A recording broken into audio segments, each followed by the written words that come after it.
Also, we got to take into consideration the best friend of a secondary in a pass defense is a pass rush. I don't think that the pass rush has been awful by any stretch, but maybe not up to Chase Young standards. When you've got a guy that you're only going to get, well, at most schools, maybe once every generation, at even a first-rate school. At Ohio State, maybe it's the Joey, Nick Bosa, and then Chase Young. So maybe you get that guy every couple of years. But certainly they've got, again, no dearth of talent up front, but maybe not that guy that just completely wrecks the offensive scheme, that can come off the corner in a flash and for those 6 to 8 times a game, get, the arm on the quarterback, pull him down, harass him just to no end, that makes the coverage insignificant on those particular plays. They don't have that guy. I know that listening to the news conference yesterday, I think it was Jonathan Cooper mentioned they are constantly evaluating their pass rush moves to figure out how can we get there a split second sooner, because that might make all the difference in the world.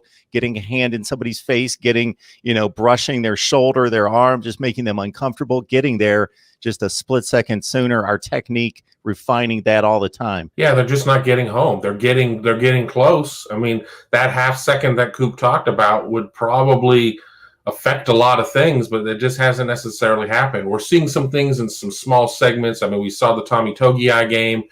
Jonathan Cooper, according to Pro Football Focus, is one of the highest ranked players in college football right now.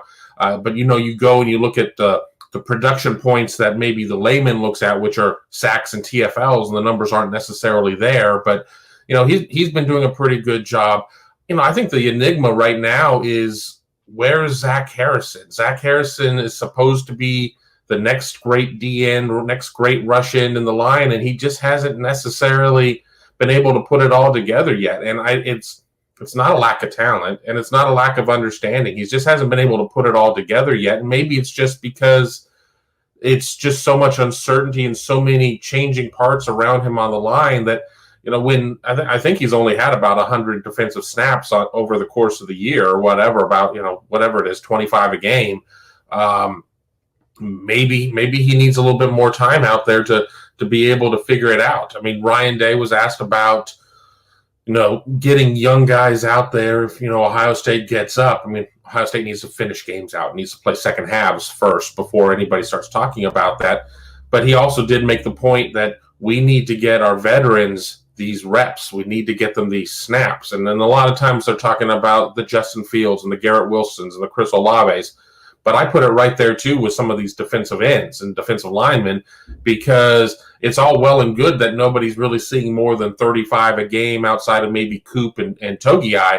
But, I don't know if people are seeing enough live action to really start to figure out what's working and what's not working. And while you're going against a great line in practice, it's not the same as game circumstances.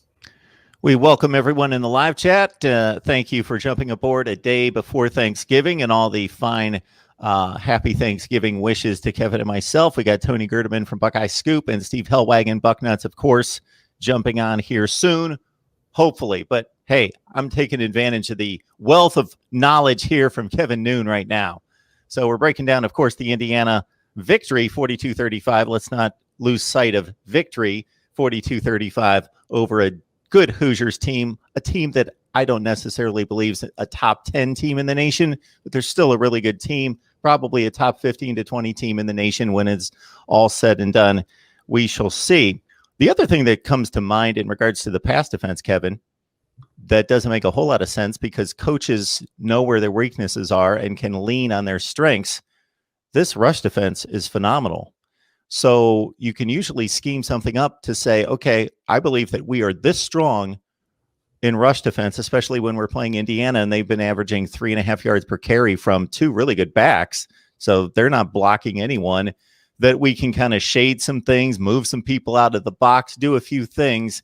And I know it's not as simple as it used to be when you had your 4-3 defense and you only had 2 receivers to cover, and you could say, okay, well, we're going to take people out of the box because they spread out these formations so much and still run the ball, that it's not quite as cut and dry. But still, when you can lean on a rush defense knowing, hey, until they don't hold up, they are a staple. I think 1 yard against Indiana, whatever the number was, that they would be able to take advantage of that to help the pass defense.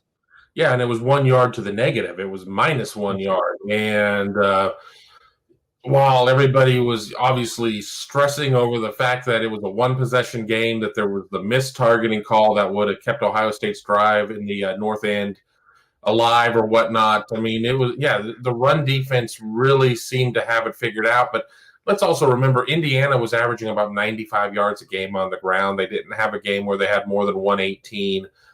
So it was a good situation of where the Buckeyes, their strength was able to match up against a team's weakness. And it'll be a little bit different this week because Indiana is much more of a run team than a passing team. I believe they're 22nd in the nation running the ball. They have a talented duo rushing. And, the truth of the matter is they played 4 different quarterbacks this year due to COVID and injuries and everything else.